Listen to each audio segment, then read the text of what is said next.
Oh yeah, this is what I'm talking about. In 1985, the combined duo of Robert Zemeckis and Steven Spielberg made the greatest movie ever, Back to the Future.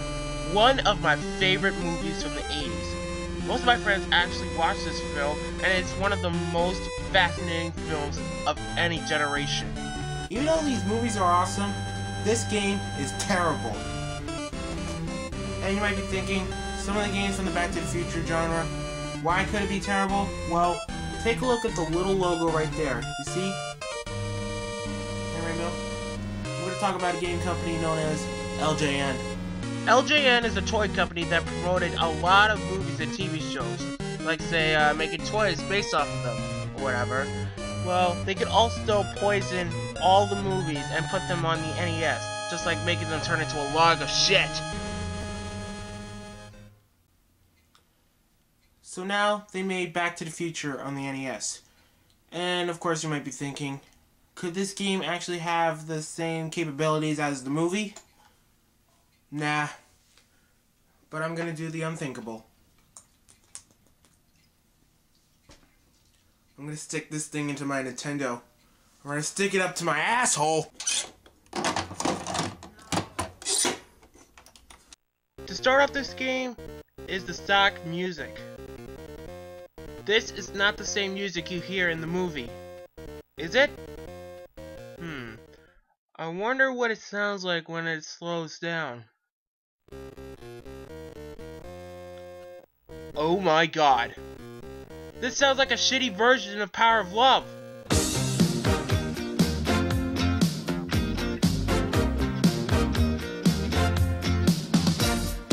Either way, it still doesn't count that this song is in this game. To make it worse, this is the only song in this entire game. Yes, from the title screen all the way to the end. I'd rather clog my ears with wax and shit than to hear this fucktard. And besides the bad music, the controls are wonky to work with. Marty is constantly walking around Hill Valley. Moving him is a bit stiff with the D-pad, including jumping. He jumps like a fucking tank.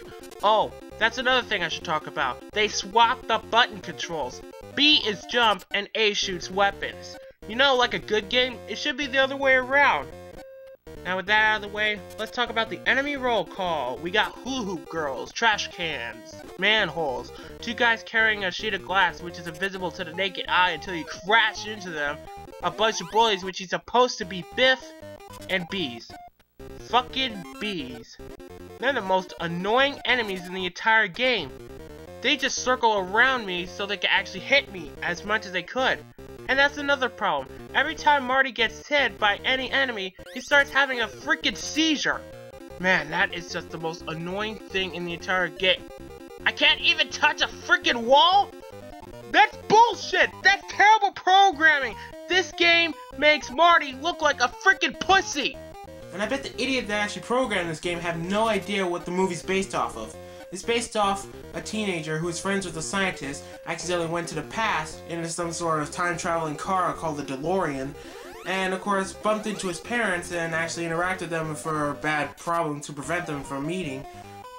And he has to go back to the future and actually fix things up. Sounds simple enough. Do you think all of that should be in the game? Yeah.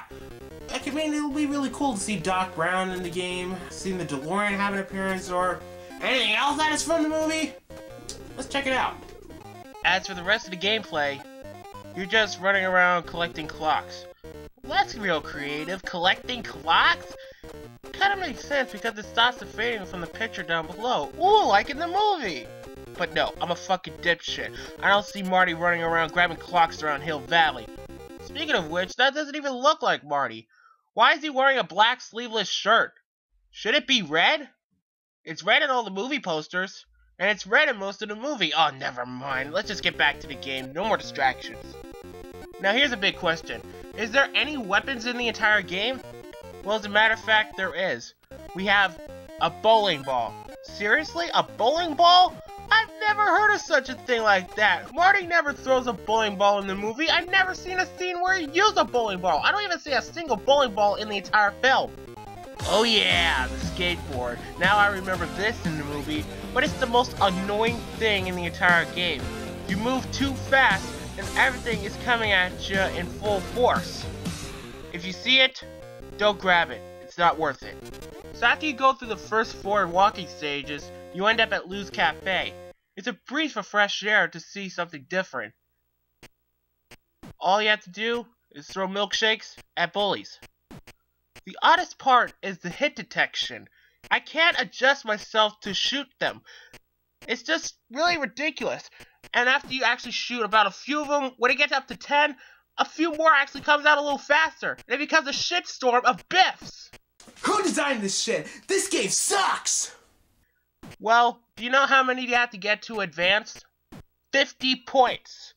That is some hard shit. How can you actually advance to 50 if you just play the game? I mean, you could get up to 25, it's about like half, but then 50? That is just some ridiculous note. But if you don't get up to 50 points, the game actually throws you right out of the cafe, takes away a life, and yanks you right back to the previous level. Why go through that? Why can't I just actually go to the next level? Come on, it'll be like a big endurance round. This should have been like a bonus level. Well, quite frankly, I did manage to get up to 50 points. And do you know what happens next? More walking! But it's kind of way different. They actually just changed the color. They must have said, time is money. Don't change another level, just change the color. So kids might think it's different. Do they think that we're idiots? So after all that, we got 4 more stages we had to get to the school right there. And we found Lorraine throwing hearts at Marty. I think it's just like how it is in the movie where Lorraine is having a crush on Marty. But it's his mom. He's not supposed to let that happen. Well, to me, this kind of sounds silly. It's about time. Let's have clocks. It's about romance. Let's have hearts. Why are they thinking at a kiddie level right now? Same thing like the cafe stage. You had to get 50 points to advance. Why are they actually attempting this? To make it even harder for us to go through? Well, after that, again, we got some more walking stages. And after that, it's the Enchantment Under the Sea dance, where Marty plays guitar. And I gotta say, they fucked it up again. Why are they doing this? All you have to do is catch music notes. Seriously? This is bad. Why do they have to screw it up like this? And even if you actually miss one note, they actually bring the bar way down. Why would they do that to this? Anyway, is this the perfect time to actually hear some different music like Earth Angel or Johnny Be Good?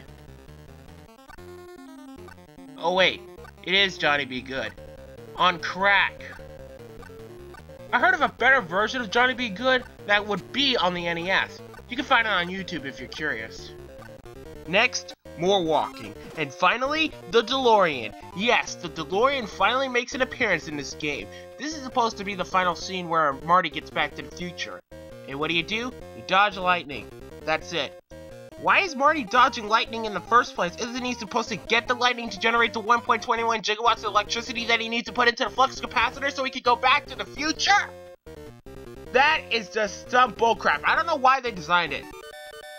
Anyway, that's Back to the Future, NES. No special ending, nothing. Fuck that music. Now that we see the whole game, we notice that it has some relation to the movie, but it doesn't have the same music cues. And now don't tell me it's some sort of licensing fee that they can actually license the movie, but not the music that we all recognize. No Back to the Future theme, no Power of Love, no Back in Time, no Earth Angel, and no Johnny Be Good. Well, sort of. You know what? Screw this game. It's rejected. A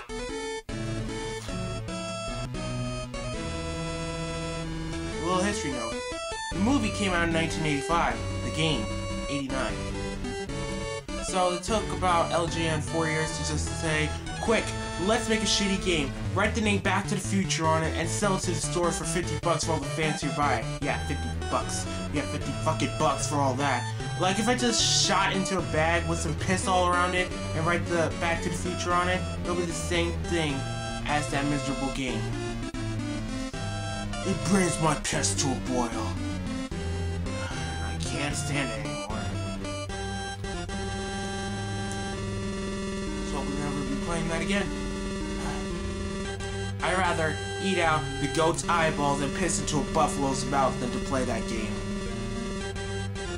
There's gotta be a good reason about this game. There has to be one good thing. And there is. It fits in a toaster.